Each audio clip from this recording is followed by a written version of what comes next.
30ஆம் அதிகாரம். ராகேல் தான் யாக்கோப்புக்கு பிள்ளைகளை பெறாததைக் கண்டு தன் சகோதரியின் மேல் பொறாமை கொண்டு யாக்கோப்பை நோக்கி, எனக்கு பிள்ளை கொடும், இல்லாவிட்டால் நான் சாகிறேன் என்றாள். அப்பொழுது யாக்கோப்பு ராகேலின் மேல் கோபம் கொண்டு, தேவன் அல்லவோ உன் கற்பத்தை அடைத்திருக்கிறார், நான் தேவனா என்றான். அப்பொழுது அவள், இதோ என் வேலைக்காரியாகிய பில்காள் இருக்கிறாளே, அவள் என் மடிக்கு பிள்ளைகளை பெறவும் அவளாலாகிலும் என் வீடு கட்டப்படவும் அவளிடத்தில் சேரும் என்று சொல்லி அவனுக்கு தன் வேலைக்காரியாகிய பில்காளை மனைவியாக கொடுத்தாள். அப்படியே யாக்கோப்பு அவளை சேர்ந்தான். பில்காள் கர்ப்பவதியாகி யாக்கோப்புக்கு ஒரு குமாரனை பெற்றாள். அப்பொழுது ராகேல், தேவன் என் வழக்கை தீர்த்து என் சத்தத்தையும் கேட்டு எனக்கு ஒரு குமாரனை கொடுத்தார் என்று சொல்லி அவனுக்கு தான் என்று பெயரிட்டாள். மறுபடியும் ராகேலின் வேலைக்காரியாகிய பில்காள் கர்ப்பவதியாகி யாக்கோப்புக்கு 2ஆம் குமாரனை பெற்றாள். அப்பொழுது ராகேல், நான் மகா போராட்டமாய் என் சகோதரியோட போராடி மேற்கொண்டேன் என்று சொல்லி அவனுக்கு நப்தலி என்று பெயரிட்டாள். லேயாள் தான் பிள்ளை பெறுகிறது நின்று போனதைக் கண்டு தன் வேலைக்காரியாகிய சில்பாளை அழைத்து அவளை யாக்கோப்புக்கு மனைவியாக கொடுத்தாள். லேயாளின் வேலைக்காரியாகிய சில்பாள் யாக்கோப்புக்கு ஒரு குமாரனை பெற்றாள். அப்பொழுது லேயாள் ஏராளமாய் இருக்கிறதென்று சொல்லி அவனுக்கு காத் என்று பெயரிட்டாள். பின்பு லேயாளின் வேலைக்காரியாகிய சில்பாள் யாக்கோப்புக்கு 2ஆம் குமாரனை பெற்றாள். அப்பொழுது லேயாள், நான் பாக்கியவதி, ஸ்திரீகள் என்னை பாக்கியவதி என்பார்கள் என்று சொல்லி அவனுக்கு ஆசேர் என்று பெயரிட்டாள். கோதுமை அறுப்பு நாட்களிலே ரூபன் வயல்வெளியிலே போய் தூதாயும் கனிகளை கண்டெடுத்து அவைகளை கொண்டு வந்து தன் தாயாகிய லேயாளிடத்தில் கொடுத்தான். அப்பொழுது ராகேல் லேயாளை நோக்கி, உன் குமாரனுடைய தூதாயும் கனியில் எனக்கு கொஞ்சம் தா என்றாள். அதற்கு அவள், நீ என் புருஷனை எடுத்துக்கொண்டது அற்ப காரியமா? என் குமாரனுடைய தூதாயும் கனிகளையும் எடுத்துக்கொள்ள வேண்டுமோ என்றாள்.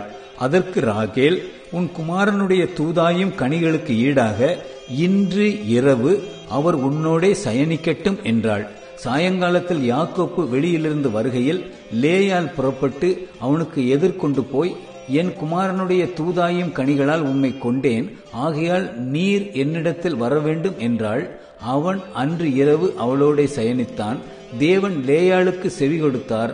அவள் கர்ப்பவதியாகி யாக்கோப்புக்கு 5ஆம் குமாரனை பெற்றாள்.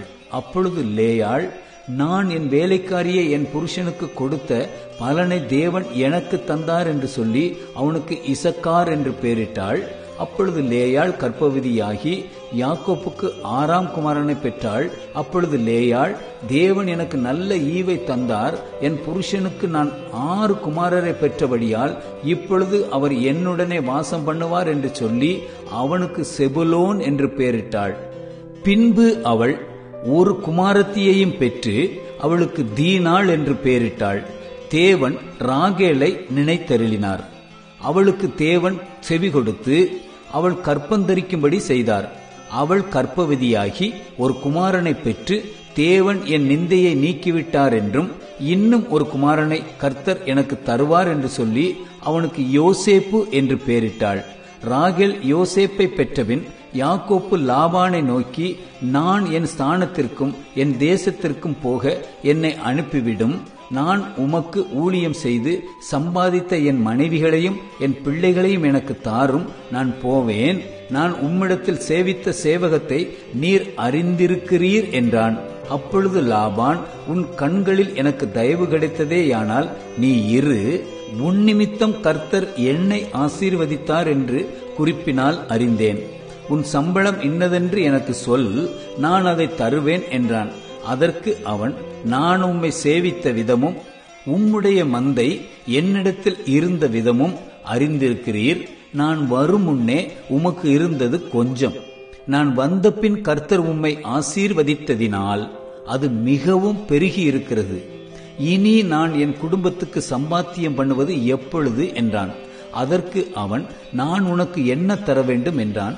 யாக்கோப்பு, நீர் எனக்கு ஒன்றும் தர வேண்டியதில்லை, நான் சொல்லுகிறபடி நீர் எனக்கு செய்தால் உம்முடைய மந்தையை திரும்ப மேய்த்து காப்பேன்.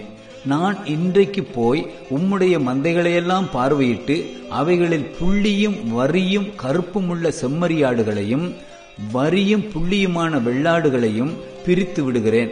அப்படிப்பட்டவை இனி எனக்கு சம்பளமாய் இருக்கட்டும். அப்படியே இனிமேல் என் சம்பளமாகிய இவற்றை நீர் பார்வையிடும் போது என் நீதி விளங்கும். புள்ளியும் வரியும் இல்லாத வெள்ளாடுகளும் கருப்பான செம்மறியாடுகளும் என் வசத்தில் இருந்தால் அவையெல்லாம் என்னால் திருடிக் கொள்ளப்பட்டவைகளாய் எண்ணப்படட்டும் என்றான்.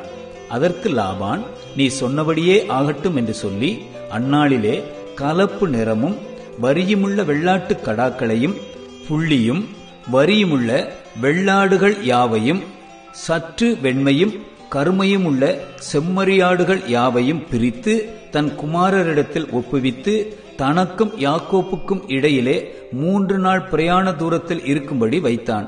லாபானுடைய மற்ற ஆடுகளை யாக்கோப்பு மேய்த்தான்.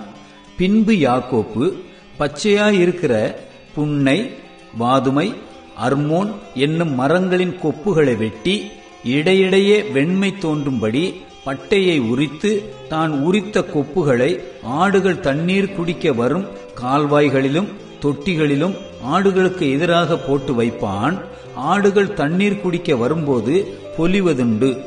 ஆடுகள் அந்த கொப்புகளுக்கு முன்பாக பொலிந்தபடியால் அவைகள் கலப்பு நிறமுள்ளதும் புள்ளியுள்ளதும் வரியுள்ளதுமான குட்டிகளை போட்டது. அந்த ஆட்டுக்குட்டிகளை யாக்கோப்பு பிரித்து கொண்டு ஆடுகளை லாபானுடைய மந்தையில் இருக்கும் கலப்பு நிறமானவைகளுக்கும் கருப்பானவைகளெல்லாவற்றிற்கும் எதிராக நிறுத்தி தன் ஆடுகளை லாபானுடைய மந்தையோடே சேர்க்காமல் தனிப்புறமாக வைத்துக் கொள்வான். பலத்த ஆடுகள் பொலியும் போது அந்த கொப்புகளுக்கு எதிரே பொலியும்படி யாக்கோப்பு அவைகளை அந்த ஆடுகளின் கண்களுக்கு முன்பாக கால்வாய்களிலே போட்டு வைப்பான்.